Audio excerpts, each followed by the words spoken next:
Welcome to the podcast dedicated to all things related to England over 60s cricket. These veterans of the game, custodians of its history, who carry the game's past, define its present and prove that age is no barrier to brilliance. Legends of experience who wear the three lines with pride and still very much players to fear. I'm your host Rash Mahmood, and this is Willows to Wisdom, where cricket's wisest voices take centre stage.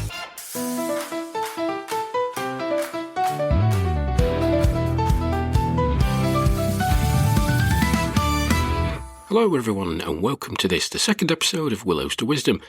Now we start this episode with a few thank yous. Firstly, thank you to all of you who have downloaded the first episode. At the last count, the podcast had been listened to in over 20 countries, including some countries not traditionally associated with cricket, amongst them Vietnam, Finland, Japan and Switzerland. The podcast has been downloaded over 220 times since its launch last month, so a big thank you to everyone for doing so, and I hope you will continue to do so and spread the word. It's also an opportune time to thank Harrison Burridge, the England social media manager, for all his work on promoting the podcast via all the England social media platforms, and to Trevor Lee and Grant Timms, the co-hosts of the excellent Silver Stumps podcast, for giving this show a mention on their podcast a few weeks ago.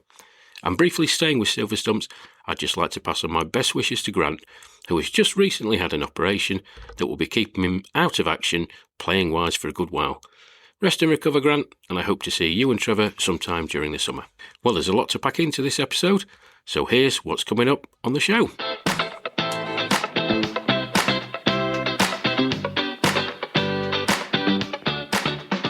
A new regional competition has started featuring the over 65s, and I went along to Littleborough Cricket Club on the 23rd of April, where the Northern Superchargers hosted the Midlands Mavericks. We'll have a match review and a few snippets of wisdom from the respective skippers, Noddy Dearden and Nigel Moore, as well as catching up with the league chairman, Dave Murphy, for his thoughts on this new venture for seniors cricket. And we'll have a roundup of the other two games taking place. The players taking part in the inter-squad game at Ticknall Cricket Club on the 30th of April were announced a few weeks ago. I was there to cover the game alongside a new broadcast crew from Gloucester University, and we'll have a review of the game. There'll be some more of your listener questions, and thank you to everybody who has been in touch to submit a question. And I'll preview the first internationals of the season, as England and the England line start their summer fixtures against Scotland. And our special guest this time around is the Yorkshire and England opening batter, Nick Gaywood. So, let's get started.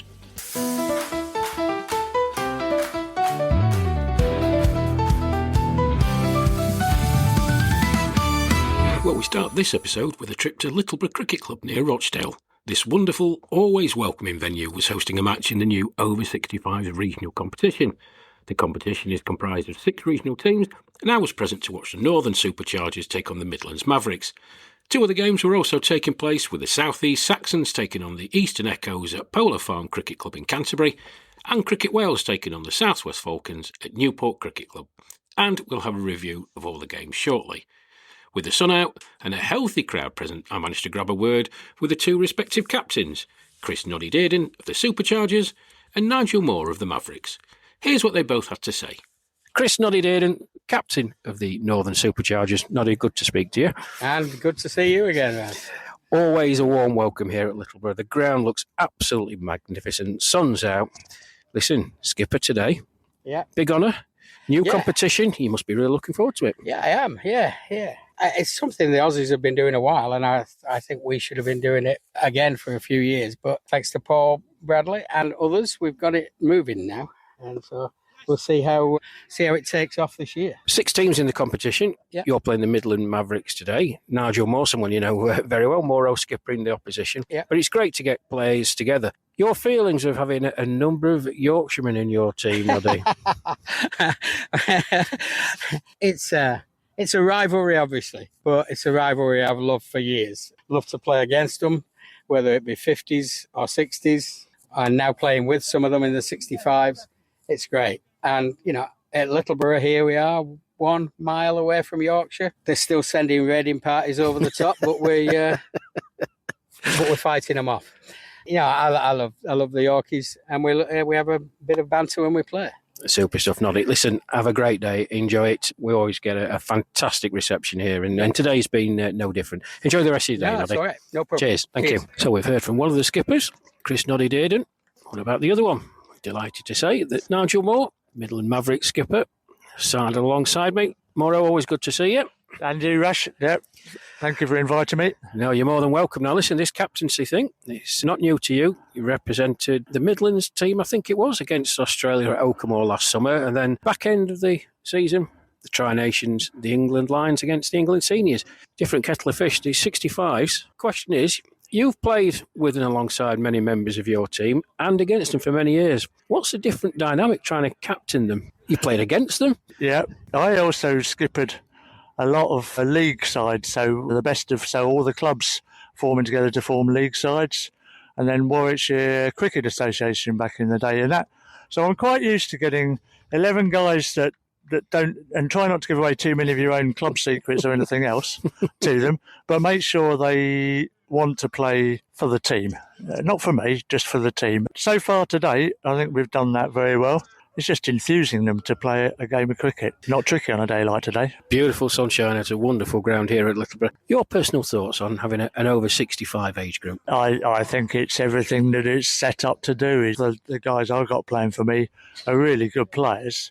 Never had a chance to play above their county, and now's the first chance to do that. So, we're getting older. We've just been chatting about new players in the 60s squads and the youngsters at 60 coming in, and chuckling away at that. But, there's a lot of experience in here. People at 68, 69, we shouldn't still be getting into our county 60s, really, unless we're good. So, more power to the elbow for this competition. Absolutely. And with the prospect, of course, speaking to the great and the good of the management committee, there's potentially a tour next year. There are a competition in Sri Lanka. Over 65s gives you a great opportunity in that age group to play international cricket for England. I'd like to see, I know selection should be entirely on merit, but I think it would be good to discover one or two hidden gems from the competition. Pete Howard's come, 69-year-old Pete Howard takes 5 for today, but what an introduction to the tournament for him, and a great opportunity for somebody like him at his age. Yeah, I think it's going to be great. Well, super stuff. Nigel, listen, I wish you the best of luck for the rest of the competition. Thank you. That's Nigel Moore, the Midlands Mavericks skipper. Thanks, Nigel. Thanks, Rash. So both skippers agreed that this competition was something that was needed, and they were both looking forward to the game. But how did the competition come about? Well, to answer that, I caught up with the league chairman, Dave Murphy. Here's what he had to say. This competition starting out today, 6 teams involved. We're here at Littleborough for the Northern Superchargers versus the Midlands Mavericks. But it's been a couple of years in the making, this. You must be delighted. It has been a lot of hard work by some very enthusiastic people, and that's what's made it happen. Paul Bradley, myself, and a couple of others discussed it, a couple of years ago. And to be perfectly honest, we were influenced by the model that the Australians have got. They were bringing in 65s, and we felt we didn't want our 60s tailing off and having to wait until they were 70 before they could play representative cricket. And whilst we couldn't get it quite off the ground last year, Trevor Lee managed to get a game as a bit of a tester down in the southwest against another side, and it worked very well as a 2-day game. And we were then determined to persevere and get it going this time. And Paul Bradley, myself, and Trevor especially has driven it, come up with a slight changes in the format, but it's pretty much the 45 overs. We should be playing with a ping ball, but that's not happened here today. No, but that's another story. Yeah, the key is we've got it up and running, and here we are in the last Thursday in April, and the sun is belting down whilst you're out the out of the breeze. It's glorious, and the number of people that are here interested to come along and watch players who are representing the North and those representing the Midlands, and the camaraderie already being shown between now new teammates. It's great to see. It certainly is. So 6 teams in the inaugural competition, Dave. The taker from the counties must have been good, otherwise you wouldn't have been able to get this up and running. What has the feeling been from the county reps as you discuss things and try and get this competition going? I think initially there was some reservation as to whether we could get it all filled in, and the format became important, hence the reason we play it as a 65s third Thursday of each month, and that way it doesn't interfere with the 60s games. So those players who are, I'd like to think, still good enough, fit enough, they're very keen, and they've driven their organisers, managers, and then what they've done is a point for each group of the 6 or 7 that make up that group, of the counties.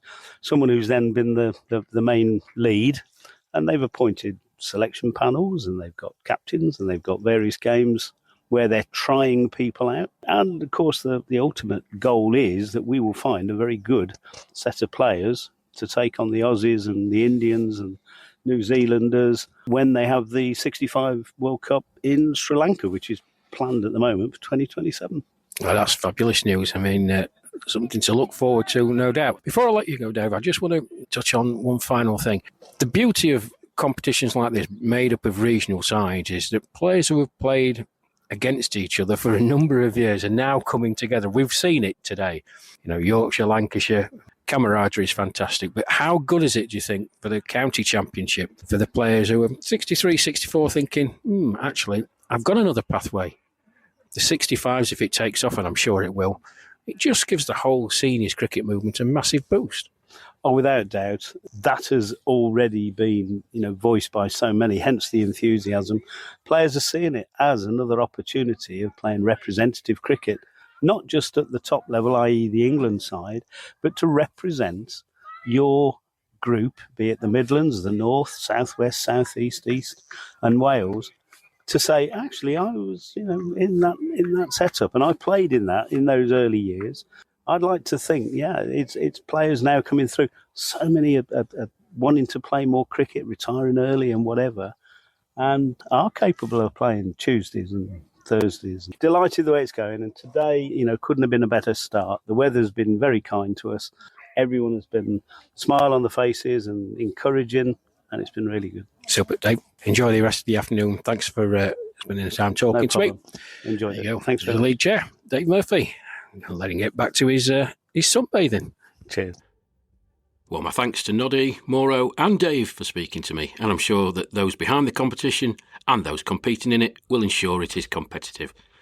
Well, to the game itself, the Northern Superchargers won the toss and elected to bat, and with a very powerful batting lineup, will be looking to score 250 runs plus. As it turned out, they finished their innings on exactly that score, for the loss of 8 wickets after their 45 overs.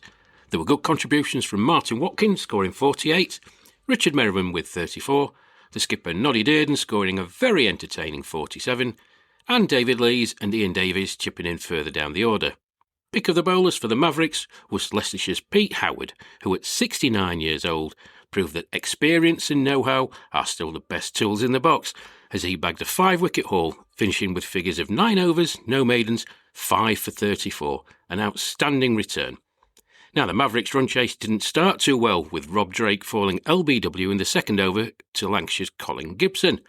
But slowly but surely, the Mavericks regrouped, only to be stifled by some tremendous bowling and fielding as the Superchargers turned the screw, taking 4 wickets in 8 overs for just 18 runs.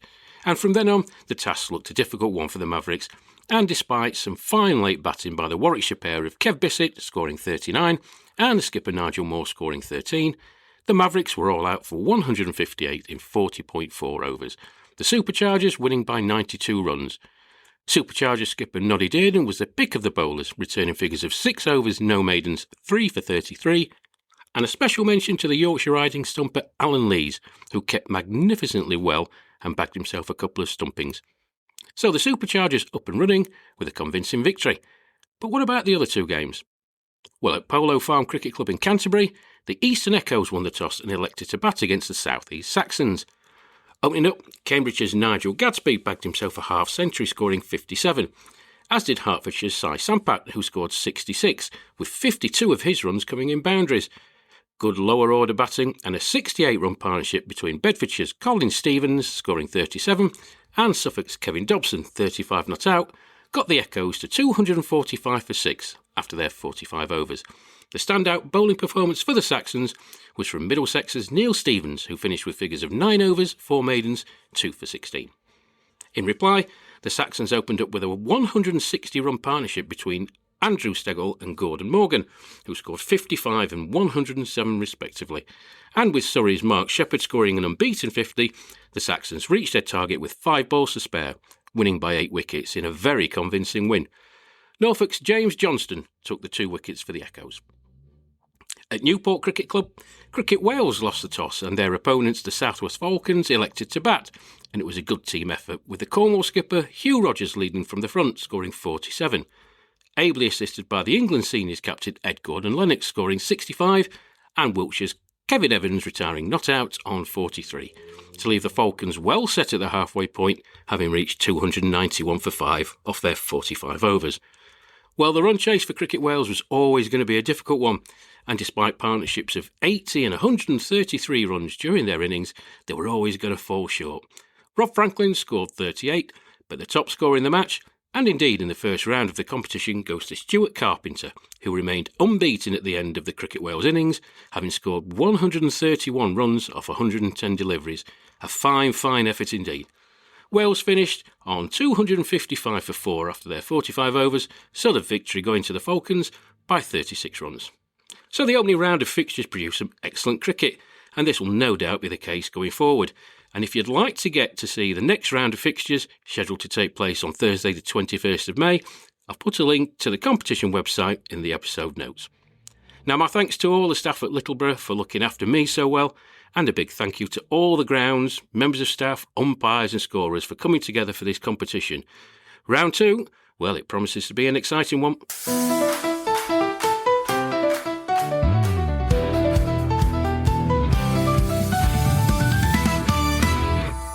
Now it's time for your listener questions, and a big thank you to everyone who has got in touch. Our first question comes from the Silver Stumps co-host Trevor Lee, who asks, who makes up the selection committee for the seniors? Well, Trevor, the committee is made up of 5 people. Former skipper Richard Merriman, current line skipper Jason Cornt. They're on the committee in an advisory capacity. The final say on selection rests between the senior skipper Ed Gordon-Lennox, lines manager Paul Gelder, and the England team manager Paul Bradley. So there you go, Trevor. A nice, easy question to answer, but thank you very much for getting in touch. And our next question was sent in by Chris Ellis from Abingdon, who asks, having watched more seniors international cricket than most of us, can you name your World 13 squad? Well, I'm not sure thanks is the word, Chris. It's a near impossible task, but I've given it a lot of thought, and at the risk of getting struck off a lot of Christmas card lists from people I've got to know over the past few years who don't make my team, here's my World 13. Opening up, we have the 2025 World Over 60 Player of the Year, Australia's Darren Smith. Now, not only is he a tremendous batter, but his ability to bowl and hold an end up is a tremendous asset. He is also a fantastic fielder close into the bat. His opening partner would be the hard-hitting Pakistani opening batter Sajid Ali, who has the talent and ability to destroy any bowling attack in the world. At 3, I've gone with England's Mel Hussain, technically gifted as a batter, but more than useful as a bowler.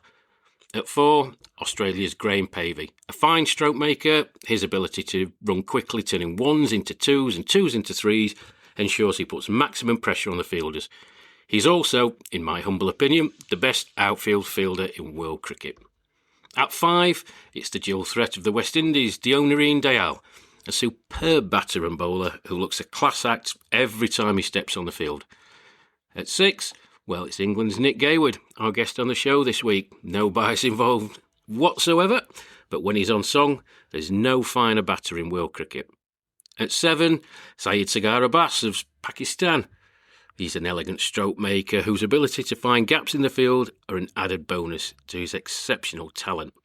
At 8, it's the England stumper Steve Aston. Again, in my opinion, the best glovesman in senior world cricket, and a more than capable batter, either in the middle order or opening up. So those are my batters. As to the bowlers, well, that was an even harder choice. But I've gone for Lal Ranasinghe from Sri Lanka, a spinner who works batters out very, very quickly and bowls in impeccable length. The World Over 60 Player of the Year in 2024, Australia's Tony Panacasio. TP, although a spinner, is a strike bowler. Absolutely 100%, and he has the uncanny ability to take wickets in his first over. When he's in the groove, there is no more difficult bowler in world cricket to score off. For the seamers, I've gone with Australia's Bill Blair, who's still rapid and possesses the ability to hurry batters into their shots, and as an added bonus, he's a more than useful hard-hitting middle-order batter. And England's Kevin Watson also makes a list, a player who wears his heart on his sleeve and very rarely lets you down. In addition, he's an exceptional fielder. And my 13th and final pick would be New Zealand's Andrew Nuttall, a very underrated spinner who has been impressive every time I've seen him. He has the ability to get the ball to turn even on pitches seemingly unhelpful to spinners. So, there we go, my 13, and I'm sure those of you listening would have many different thoughts. So, do you agree with my selections? Send in your World 13 to us here at the show. Details of how you can do so are coming up. Well, thanks to Trevor and Chris for your questions, and if you'd like to send in a question or have a comment or suggestion about the show, then here's how you can get in contact with us. Now, here on the Willows to Wisdom podcast, we want you to be involved.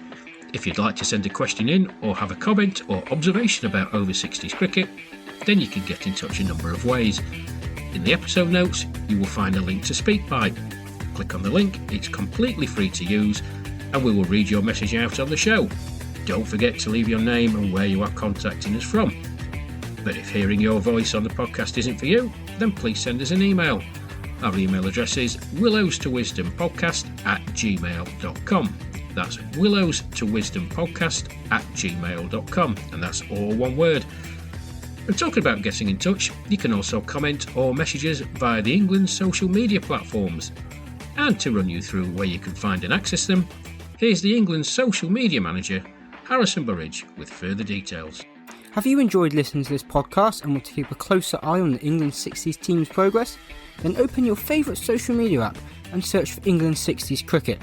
You'll be able to find the team on X, Facebook, Instagram, TikTok and YouTube. Hit follow and have a front row seat to the summer's cricket. Thank you, Harrison. So please do, folks, follow us on all the social media platforms and via the SpeakPipe link or indeed email to get in touch with us here at the show. We really do look forward to hearing from you.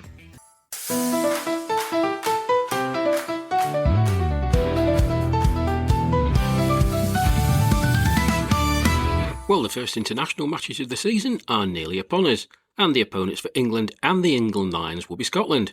Now, I briefly mentioned some of the Scottish players in the previous episode, and how, as a side, they have greatly improved over the past couple of years. Now, Scotland have been in action already this summer, embarking on a mini tour of the north of England, playing matches against Yorkshire, Lancashire and Durham. In the first game against Yorkshire, having lost the toss and been asked to bowl, hopes would have been high, having dismissed the very dangerous openers Nick Gaywood and Martin Watkin with only 6 runs on the board. But an unbeaten half-century from Neil Jackson, continuing his fine batting from the Lions tour in India, and runs from the ever-reliable Pat Neal, got Yorkshire up to 197 for 9 off their 45 overs. Javed Ashraf, by all accounts, bowled very well, taking 3 wickets, as did Imran Nadriz. Now, in reply, Scotland were reduced to 20 for 4 and never really recovered, although they had changed their batting order to give people an opportunity, and those players batting further down the order than they normally do did at least score a few runs. In the end, Scotland finished on 153 for 9 off their 45 overs, so Yorkshire winning by 44 runs. Next up for Scotland, well, it was another tough fixture, this time against Lancashire, who won the toss and elected to bat, posting 230 for 7 off their 45 overs, with unbeaten half-centuries for Ian Barton and the evergreen John Punchard. Javed Ashraf was again amongst the wickets, this time taking 5 for 41. In reply, despite being reduced to 17 for 2, Scotland played some really intelligent cricket, thanks in no small part to unbeaten half-centuries from Cam Glasgow and Stevie Allison, and Lancashire's very own Tony Bennett scoring 44 not out to get Scotland to their target, reaching 234 for 3 with 8 overs remaining. So a very professional performance from Scotland, and they were hoping to carry this momentum on to their next game against Durham, and after losing the toss for a third consecutive time, Durham elected to bat, and were all out for 188 after 43.1 overs. So Scotland seemingly in the driving seat, thanks to the wily spin bowling of Jerry Smith, who returned figures of 5 for 17. Sadly, their batting was not as it was the previous day, and they lost wickets at regular intervals, and despite some late defiance by the Scottish skipper Clark McConaughey, who scored 41, Scotland were all out for 169 off 41.5 overs, losing by 19 runs. So a good run out for Scotland against 3 traditionally powerful northern sides, and there was enough on display in these 3 games to suggest that if Scotland can execute in all 3 phases of the game, they can pose both England sides problems in the upcoming matches. Cam Glasgow continues to impress with the bat, and in Javed Ashraf, Scotland have a bowler who is clearly above average. Scotland clearly used the 3 matches to introduce new players into the squad, and I don't think we can read too much into the changes of personnel and batting and bowling orders during this brief tour, but it's clear that the more exposure Scotland gets in playing international cricket and cricket against top domestic sides, they are bound to improve. Now, at the time of this recording, the England sides are not yet known, but that aside, the pressure is definitely going to be on both England sides, and Scotland have 2 free hits, so to speak. They can and may well inflict some damage to the confidence of the England players who are wanting to stake their claim for further inclusion in the summer's cricket and ultimately force their way into the World Cup squad. Now, unfortunately, both matches at Martin and Seaton Carew will not be streamed live, but you can follow the action via the England Play Cricket site or by following England Over 60 Cricket on our social media platforms. But in the next episode, we'll have a comprehensive review of both fixtures.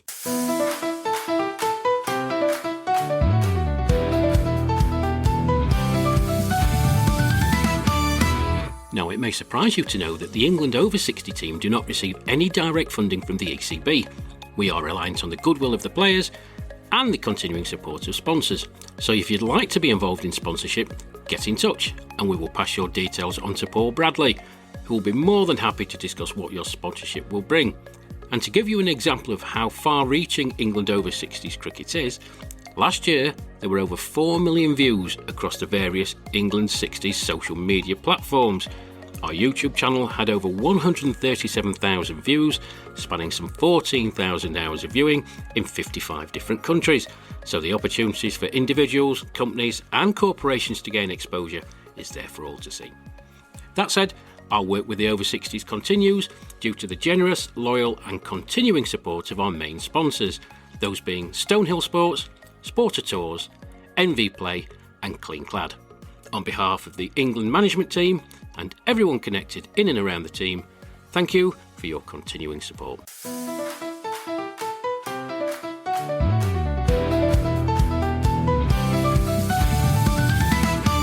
So the first real competitive action for the England seniors took place at Ticknall Cricket Club in Derbyshire on Thursday the 30th of April.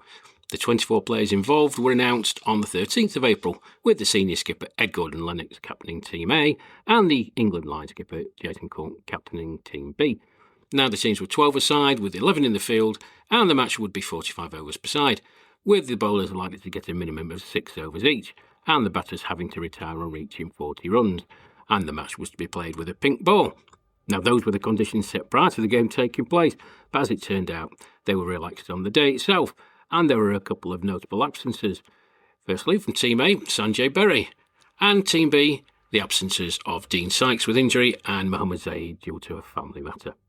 Now, both teams contained a number of players who had played for the senior and Lions teams in the past. Team A, skippered by Ed Gordon-Lennox, had the likes of Razi Ahmed, Phil Hilson, Vince Mulholland, Simon Routh and Charles Schofield included, all who have had recent senior and Lions experience. Team B, skippered by Jason Court, had amongst their ranks Mel Dobson, Phil Holston and Steve Small, but there were a number of players participating for the first time. And both teams looked to have a very good balance, and on a beautiful April afternoon under a cloudless sky with the sun shining, the eagerly awaited game took place.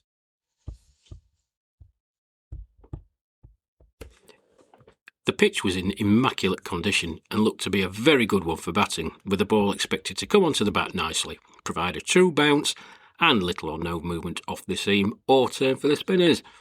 Team B won the toss and elected to bat, and it was the right-hand, left-hand combination of Andy Sapey and Steve Small who opened up the innings, and right from the start they showed their intent, recognising the batter-friendly pitch conditions, with both openers scoring 2 boundaries each from the first 2 overs. 5 overs in, they were going at 7 runs and over, and the 50-run partnership was reached in the 10th over. Now Team A needed to stem the flow of runs, and it was Middlesex's Charles Schofield who made the breakthrough, clean bowling Sapey for 30, the score 74 for 1, after 11.5 overs. Michael Jadanath was the next man in, and Team A started to bowl much better, and got just reward for their improved bowling when Razi Ahmed clean bowled Jadanath for 12. Team B now 94 for 2, after 16.4 overs. Now Small continued his assault on the batting, reaching a very fine 50, and together with Phil Hulston shared a 52-run partnership before Small retired not out on 85 off 67 balls with 15 fours and 1 6. The score had reached 164. Hulston was the next man out, waltzing down the pitch to Mulholland and hitting the ball powerfully to wide mid-on and setting off running. However, his partner Paul Clements was not moving, and a superb piece of fielding by Ed Gordon-Lennox, who stopped the ball, turned and threw to Mulholland, who threw to the keeper's end, leaving the keeper Simon Routh with the simple task of removing the bails. Hulston desperately trying to get back in. He was out for 20, the score now 159 for 3 after 28.4 overs. Paul Clements was the next wicket to fall for 20, holing out to long on off the bowling of Alan Whitman and Vince Mulholland taking a very well-judged catch. The score 182 for 4. Nigel Martin had started his innings in circumspect fashion, but now really started to motor on, hitting some fine shots and together with the returning Jadanath took the score on to 250 before Jadanath came down the pitch to Paul McEwen, missing the ball and giving Simon Routh an easy stumping. Jadanath out for 27, the score 250 for 5, and 2 balls later another wicket fell. Martin mistiming a shot and McEwen taking the catch off his own bowling. Martin out for a very entertaining 41 off 43 balls, which included 3 sixes. The score 251 for 6. It was left to Zahir Nazir and Mel Dobson to see out the rest of the innings, with Team B finishing their 45 overs on 268 for 6. Paul McEwen finished with 2 wickets, and Vince Mulholland caught the eye, and his bowling figures do not do him justice. Team A, chasing 269 to win, opened up with Simon Anderton and Scott Stratton. And as in the first innings, the 2 batters went after the bowling straight from the start, with Mick Haynes getting clouted for 13 runs in his first over. With the final ball of the 8th over, the score had reached 41, when David Walkley clean bowled Anderton for 21. Colin Cliff was the next man in, and was happy to play a supporting role. And why not, as Stratton dispatched the bowlers to all parts of the ground, playing some wonderful shots. He reached a well-made half-century, and whether by choice or by design, then decided to go into full attack mode, ably supported by Cliff, the pair sharing a 97-run partnership before Stratton retired not out on 81 off 54 deliveries, hitting 10 fours and 3 sixes. The score 138 for 2 after just 20 overs. Phil Hilson was the new man in, and together with Cliff carried on the superb display of hitting. Cliff retiring not out on 50 after a 53-run partnership between the pair, the score on 191, and Team A seemingly on course for a comfortable victory. Hilson departed for a belligerent 35 off 28 balls when the score had reached 204 for 2, and Simon Routh and Alan Whitman then steered Team A towards victory, with Routh adjudged LBW for 26, the score on 246 for 3, and it was left to Vince Mulholland to remain unbeaten at the end with Whitman, the winning runs coming as a result of 4 byes off the first ball of the 43rd over, so Team A recording a victory by 7 wickets. Zahir Nazir picks up 2 wickets, but special praise must go to Mick Haynes, who after being smashed for 13 runs in his first over, showed real grit, determination and no little skill and ability in returning figures of 9 overs, 1 maiden, 1 for 36. So much for the selectors to ponder on, with some fine individual performances. The player of the match, as selected by the commentary team, was Scott Stratton. Now all the players taking part need commending for their camaraderie during the day. Many had travelled the day before, with some travelling a long distance during the morning, and their commitment and dedication should rightly be recognised. Special thanks also to Ivor Richards from BBA Media for the superb work in providing the live stream, which drew a lot of praise from those present and from comments on the YouTube channel. It should also be noted that this was also the continuing partnership with the students of Gloucester University, with a new team assembled for this year, so my thanks to Mix Glazups, Lucy Ballinger and Molly George for their hard work and professionalism throughout the day, particularly as it was their first venture covering cricket. And it's also a big thank you to my co-commentator, Adam Harrington, and to the players who gave their time to join us in commentary. Now, on behalf of the England management team, the players and commentary crew, our thanks to Ticknall Cricket Club for hosting us, and I'm sure it's a venue we'll be returning to.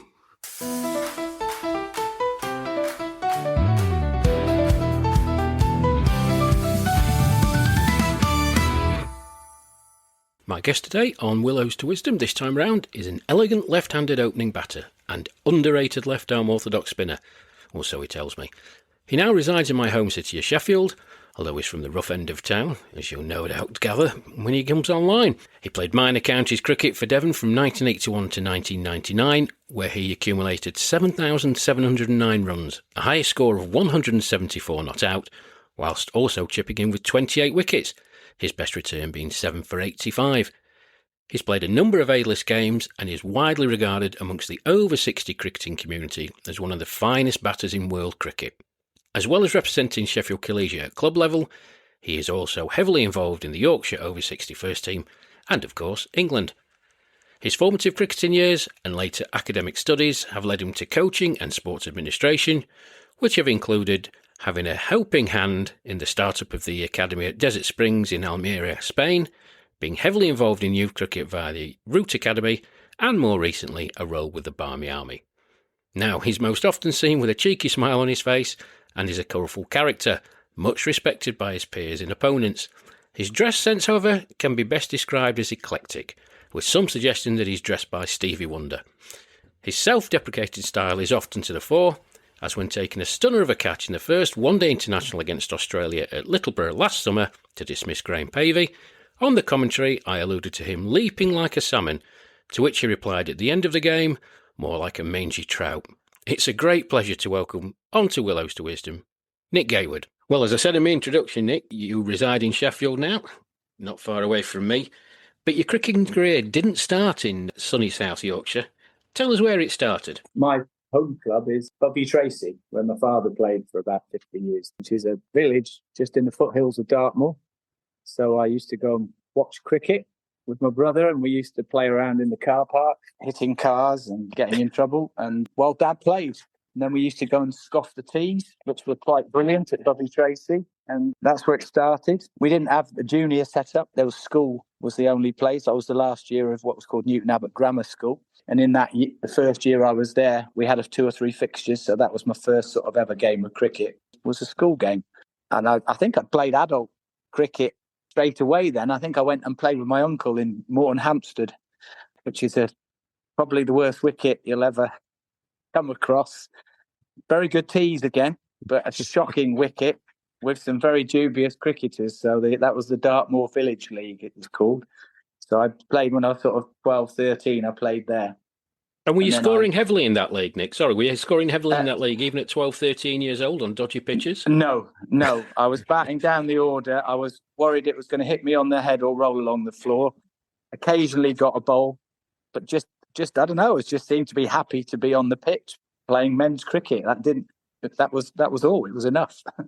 Oh, super stuff. Well, I also mentioned that some of your stats when playing for Devon as you progressed are unbelievable. Now, you made your debut for them at age 18 in 1981. 123 appearances, all told, which is a phenomenal effort, Nick. Did you want to play at a higher level? Minor counties is still a good standard. Was there an opportunity to play at a higher level?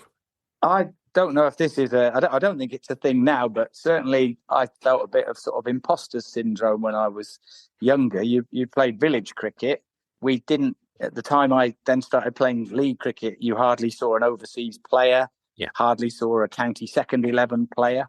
So my aspirations were just to play in the Premier League. So I actually moved from Bovey Tracy, who were Division 1, into the Premier League with a club called South Devon, which is in Newton Abbot, where we live. Then again, my aspirations, I started to think I really want to play for Devon, but it just didn't seem real. I went to Australia at 18, which was a massive help because I played at Manly and I played 3rd and 2nd grade there. I still can't believe I'd started in 3rd grade because I was looking around me going, oh my God, looking at the 5th grade and 4th grade thinking this is different league, training 3 times a week, really hard cricket. But it was a brilliant experience and I just got in the Devon side. I was a bit lucky because they were looking to bring youngsters in. They'd had a title-winning side in the 1977. They'd been a really good outfit and they knew they needed to rebuild and they were looking around for youngsters. But I wasn't really in the under-19s and under-17s. I wasn't favoured. But the Devon captain saw me bat on a Sunday afternoon against Torquay, his club. And I played really, really well. And then he gave me the opportunities when other people were sort of helping other people. So it was quite an interesting. I was lucky, but it's very. I was still felt for years for a long time in awe of anybody that turned up with a sponsored car or a tracksuit or had a reputation. And I don't think if I'd been brought up in Yorkshire, it would have been the same, because you're constantly surrounded by test players at your club or overseas pros. And I think it would have been quite interesting to see what my aspirations would have been if I'd been brought up in Yorkshire. Yeah, that's a good point. Now, listen, playing for Devon for that length of time, you must have had some career highlights. I mean, I've got them listed down, but I think it's better if it comes from you. I don't want to blow too much smoke up your ring, but go on. What's your career highlights for Devon? I'd never won anything up to about the age of 27, 28. And then I was very lucky because Sheffield Collegiate, where I've been for years, had a really good group of players. And we started winning Yorkshire Leagues, the National Knockout. And just a little bit before, Devon started winning the Minor Counties Championship. And we got to finals at Lords and Championship finals. And so the winning those things with two teams and two bunch of blokes that really got on with. We had great spirit in both of those teams. Was wonderful. I mean, the obvious thing that you'll have written down is I got 100 at Lords in the Minor Counties final, and that still seems completely unreal. I was briefed before I went out to bat, to be fair, that a lad that had played the year before said to me, he said, "You just need to be careful." He said, you'll get a rush of adrenaline as you walk through the pavilion and down the steps, and it is just awe-inspiring being there. He said, I went to pieces. He said, I thought I was Viv Richards and I tried to smash every ball and he got out cheaply. He said, all you'll see's up. And he says, you've got to try and just play one ball at a time and do everything that you normally do, which was great advice. And it must have happened because I played very well, but I don't remember. I remember two shots. Okay. So one was a clip off my legs that went into the mound stand. It was a very short boundary, but I middled it and it went 2 levels up. And the other one was when I was on 99, I should have been run out. I called for a very dodgy single to get to 100, and it missed the stumps by a whisker. So I would have been out for 99. And I honestly can't remember anything else, any of the other shots or anything. I don't know how I got from 0 to 100. I don't know. It's not in the memory bank. Well, it doesn't have to be in the memory bank, Nick. It's in the record books. It's there in black and white. Tremendous achievement. Now, I'm going to go slightly off topic because I had a conversation out in Perth at the back end of 2024, a former teammate of yours, I believe, who said that in your formative years, you used to get into a bit of trouble because you always tried to smack the first ball for 6. Is this correct or not? No, not my formative years. My formative years were spent batting with my dad a lot, who told me I had to hit the ball on the floor, and I wanted to hit it harder. So we were always sort of bickering about how I should play. And I was a bit of a perfectionist, and every time I got dropped, I used to think the rest of the innings didn't count, and would just thrash the ball around. But then I got a bit aspirational, and I went very technical, and I was trying to look like the cricketer I wanted to be instead of playing cricket. So I had a period of, I think I had a couple of trial games at Notts over a couple of years and went to pre-season training and things. And I was there really conscious of what I looked like, and I wasn't playing the game. But I then, my friend Nick Folland, who you met in Perth, Nick lives in Perth now, said, look, I want you to play he was captain. And he said, but I want you to be really aggressive.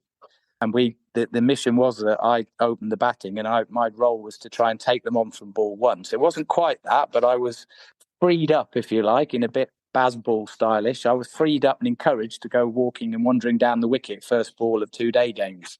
Yeah. And we tried to score at 6 and over, 7 and over, and declare really early. It was 2 innings in 2 days, if you can remember that format. And if most grounds had really good wickets, the club had bent over backwards to make it the best surface of the year. And it's really hard to get a result in 2 days.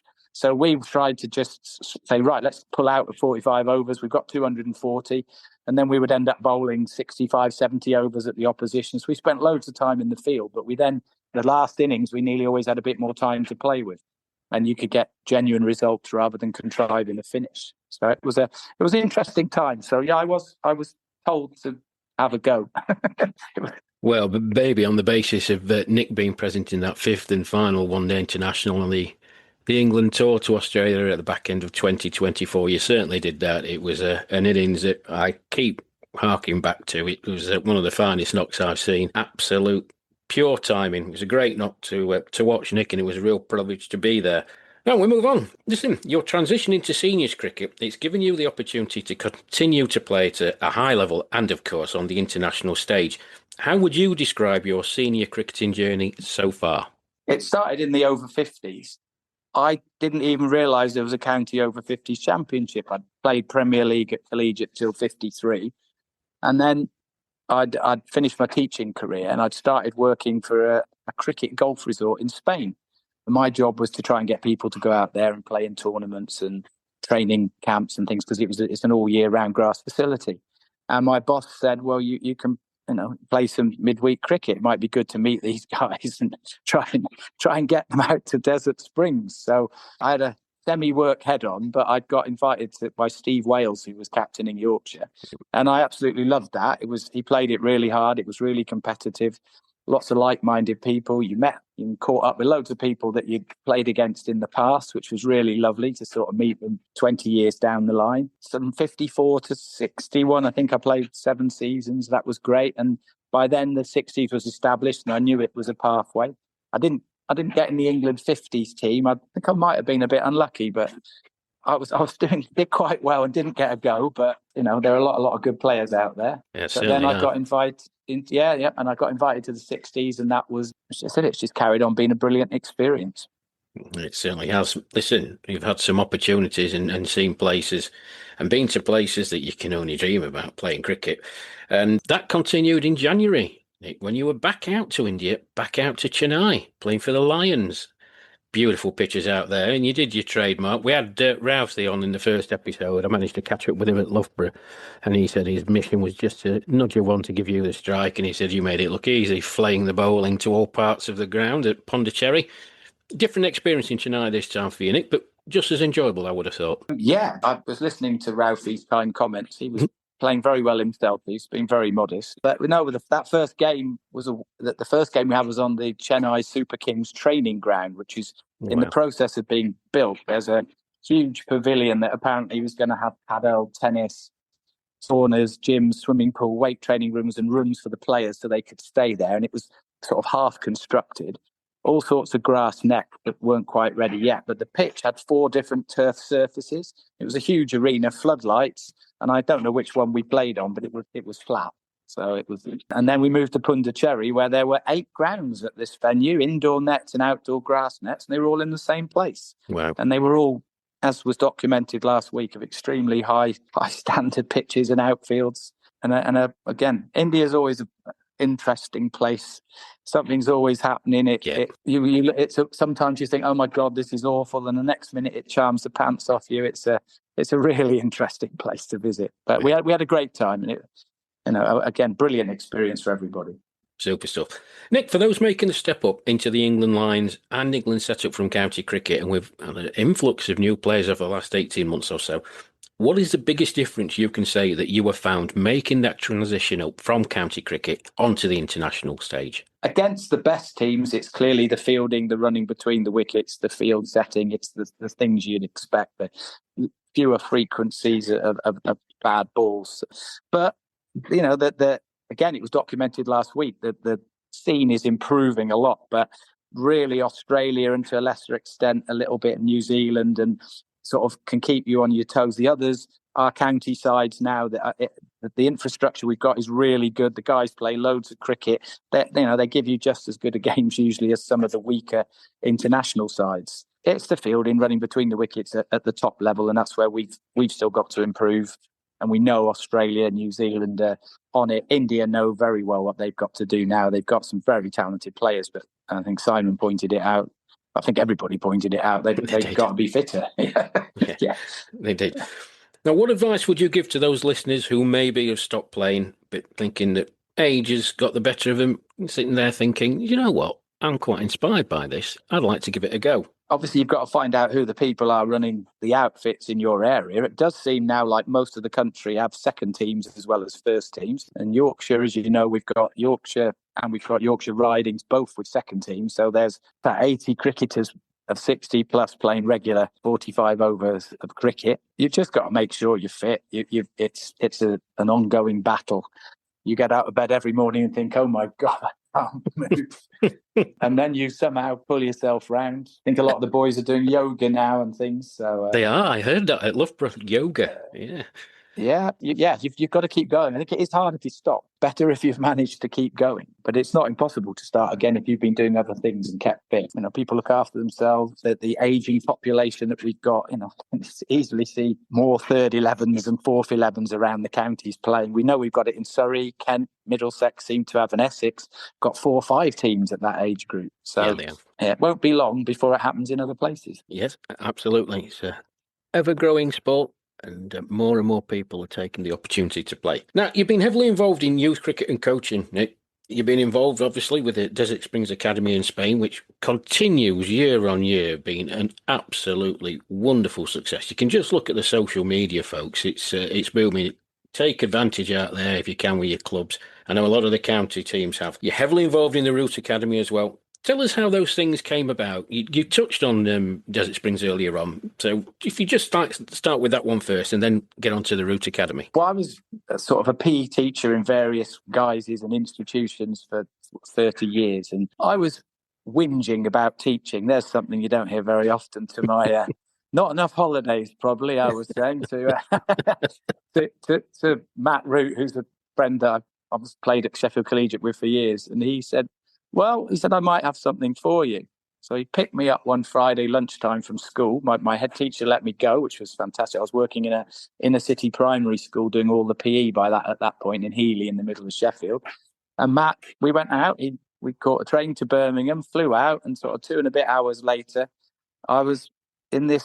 It was dark. I hadn't seen it. I was in this resort. And I woke up in the morning, looked out of the window in the apartment I was staying in, went, bloody hell.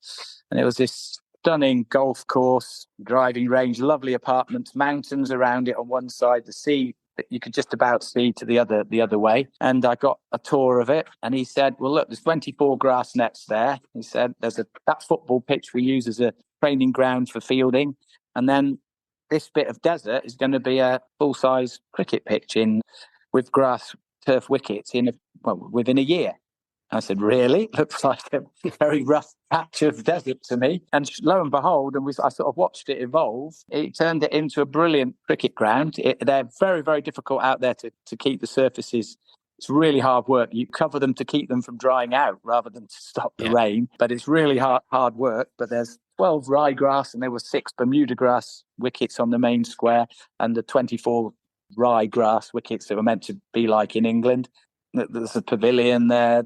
It's close to the apartment. There's a DCB funded gym where you can train, and then the leisure activities. There's paddle and there's golf, and it was 2 restaurants. And I thought, really, is this work? I was allegedly paid to get people to go out there. We were doing very nicely, and that COVID thing thwarted it. It made it really difficult. Also, the sort of increase in the exchange rate was very poor, which didn't help. But it's picked up, probably because I left. It's picked up very nicely in the last. It's really good to see the last 4 years or so. It's picked up and it's had a really good spring thanks to Mr. Trump. People changed their destinations. And I think people will go there again. I'd love to see us do something senior cricket out there. It's such a nice spot to go. Got to advanced years and we had a granddaughter and I didn't want to work full time. So I talked to Matt and Matt said, well, I've got something for you for the Root Academy, which was part-time, and it's been a lovely job. I do all sorts of different tasks within the company. We're moving, excitingly, we're just setting up a foundation, so it'll be a charity. My big thing is state school hardball cricket in secondary schools, but the charity can cover all sorts of things, and the charity and the company will work hand in hand. I'm a trustee, and I'm a trustee of the Cricket Society Trust, which also supports state school cricket. They're just lovely things and ways in which I can put things back into cricket. The game's given me so much, and occasionally get paid a little bit of beer money. So it's win-win, really. Well, it is, and it's a win-win for the charities because it's only half a shandy that you have, of course, isn't it? Yeah, that's because I'm an athlete. Correct, an athlete. Before we move on, Nick, just tell us about the Barmy Army. Well, the Barmy Army and the Root Academy come under the banner of the Emprise Group Limited. So we share an office in Ches Vegas, and we There's obviously obvious cricket links between the two organisations, but occasionally the Route Academy employees get offered the chance to go and work for the Barmy Army. They need tour managers in particular of the role. So I've been very, very lucky to go to Dharamshala in India as a tour manager. Unbelievable venue, amazing experience. And I've also done with my wife and I managed 90 people in Melbourne at the Ashes this year overseas in Australia. So I'm very indebted to the people who trusted me with that sort of responsibility. But it was like Billy Bunter in a sweet shop, cricket, socialising. I have been super impressed though with the Barmy Army. It's a long journey. They're 30 odd years old, and they do an awful lot for charity, which I don't think people knew before. And it's now very family orientated, and there's very high standards. They're very, very careful about the nature of the banter stroke songs. They are, yeah. It used to get a little bit possibly personal, and we're really keen that doesn't happen. And anybody steps out of line, they're not welcome back. We had 30% of the 3,000 people that went out there this winter were women. And that's also been a brilliant step forward. And there were lots of solo women travellers came, and we've also had lots of kids come, or mums and dads come with their kids. And it's really that is exactly how the cricket family should be. It's a highly organised travel business. So I've been super impressed with the Barmy Army. Good. And any chance that you're going to be out there 2027 for the 150th? At Melbourne, I think. I doubt if I'll do that. I wouldn't mind helping out in South Africa because I've not been there. So I'm trying to be a good boy and impress the boss. And we'll see if I can wangle a tour manager's job in South Africa. But they're very popular. So they are. Right, I'm going to take you back a few years now, about 20 years ago, I think. 13th of May, 2006, playing for Sheffield Collegiate, and you were opening the batting with a certain 15-year-old. Obviously became a cricketing superstar, Joe Root. You batted with him a few times, Nick, didn't you? We've spoken about it before. What were your impressions of him? We get asked a lot by people who say, "Oh, did you spot that he was going to be the world's best batsman, when he was little?" And the answer for me is no. You look and think this kid's really good, but he's little and he's not very strong, and you think, how can I possibly predict what will happen? But his attitude to training and learning, he's so interested in cricket, was what set him apart. And I think Kevin Sharp tells a really good story. Joe got a scholarship when he was about 12 or 13. Somebody spotted something in him and said he got a coaching scholarship. And he used to get taken by Grandad up to Headingley. And Kevin Sharp coached him. The first time he went there, Joe watched a bit of Anthony McGrath Kevin was bombing him with a stick and peppering him all over the place. And he was practicing, obviously, against the short ball. And then Kev said to Joe, just sort of testing him out, said, "Well, what would you like to do, Joe?"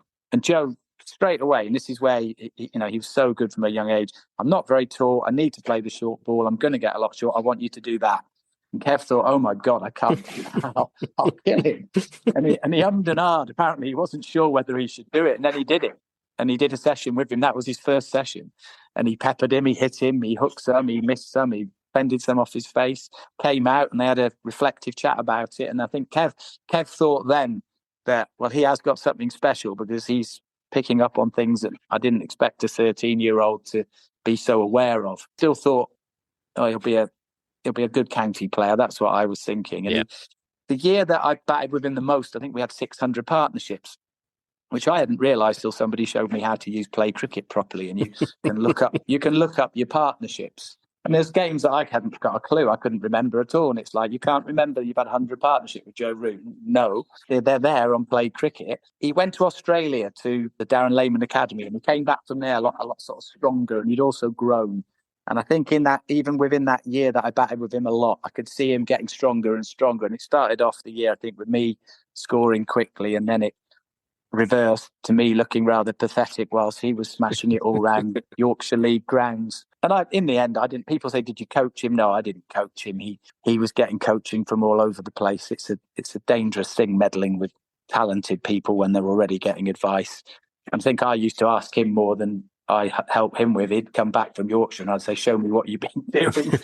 and he was always happy to throw you balls or what have you. Great stuff. Well, Now then, we'll move on, Nick, because the World Cup comes round again. This time in Toronto, in Canada, in August, a curtailed international season for England. Few chances to impress. You'll be hoping to make that squad, won't you, to get on the plane, to go across the pond? Oh, the last World Cup was an amazing experience, and you get to 60 and it doesn't. I'm still as nervous before I bat. I'm still worried if I'm not in form. I still want to try and be better. All the things that you've had all the way through your career are still there.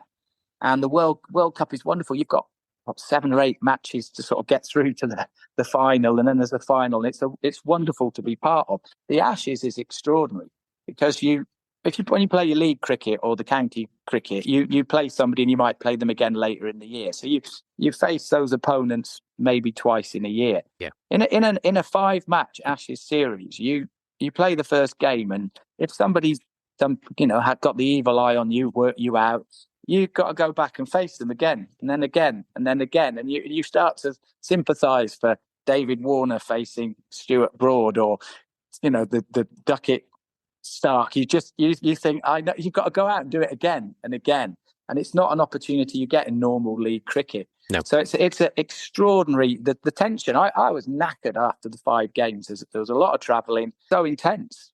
They were close games, as you know, and you don't get away from it. Even at 62, it's still with you. And you're thinking about what's happened and thinking about the next match. Well, England are going to go out there as probably one of the tournament favourites, along with Australia, of course. But we heard in the first episode, Mr. Bradley waxing on about them. The pitches out in Canada could be a good leveller, and teams are going to get better and better and better with more exposure to international cricket. Right, Nick, we're coming towards the end, so we're going to be asking all our guests the same final 5 questions, and it's not the traditional 5 of things like your favourite ground, your favourite tea. I think if it's yours and your favourite tea, we'd be here about 3 hours. So here are your final 5. Number 1, which part of your game has actually improved with age, even if no one believes you? My left-arm spin bowling has definitely improved. It's a tad slow, but I can't seem to bowl it any quicker. But it's definitely that's evolved, and I really enjoy having a bowl now and again. That's great. I think I'm probably a little bit better balanced when I'm batting. Don't fall over quite as much. You pick up your shot selection generally gets better. You're working out how to score off certain bowlers and picking out fielders. You get a bit sharper at that sort of thing. And I can play the reverse sweep sometimes now. That was something I never thought I'd be able to do. No, you can't. I saw you do that in India. At 49 you were. What were you doing, you pudding? I've been working on it still. It's fun to try new things, and it's fun to try and work on your skills, and it's still fun training. So I'll be developing these shots. I shall look forward to commentating on your reverse sweep this summer if I get the chance. I won't be playing it now. You've totally put me off, Rash. Okay, number 2. If your cricketing style were a vintage item, what would it be and why? A Friday afternoon Vauxhall Fever, because bits of me keep breaking. I'm glad you said that. I thought we were going to get all sorts of backseat shenanigans or anything like that. Right, okie dokie. Number 3. If you could give your younger self one cricketing slap, what would it be?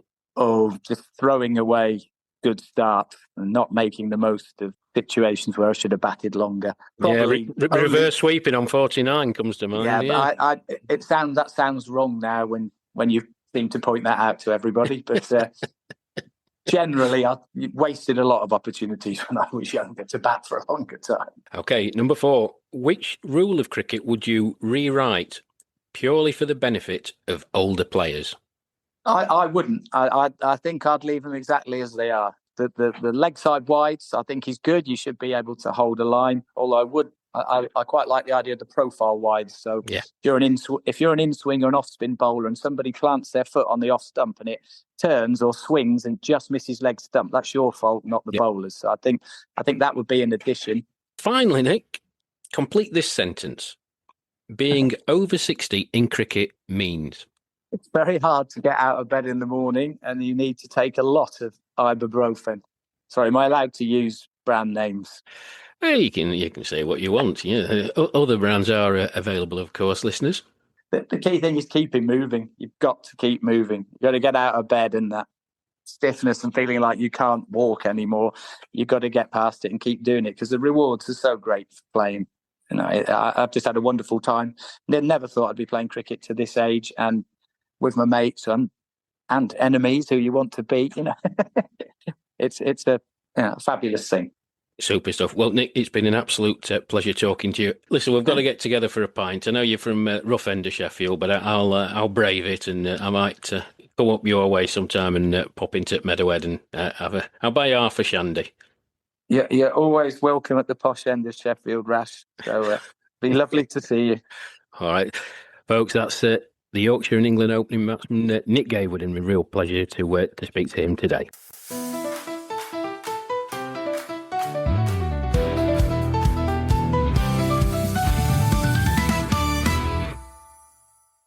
Well, that's it for this episode, folks. My thanks to our special guest, Nick Gaywood, and to my colleague, Harrison Burridge, for all he does in promoting England and the England Lions.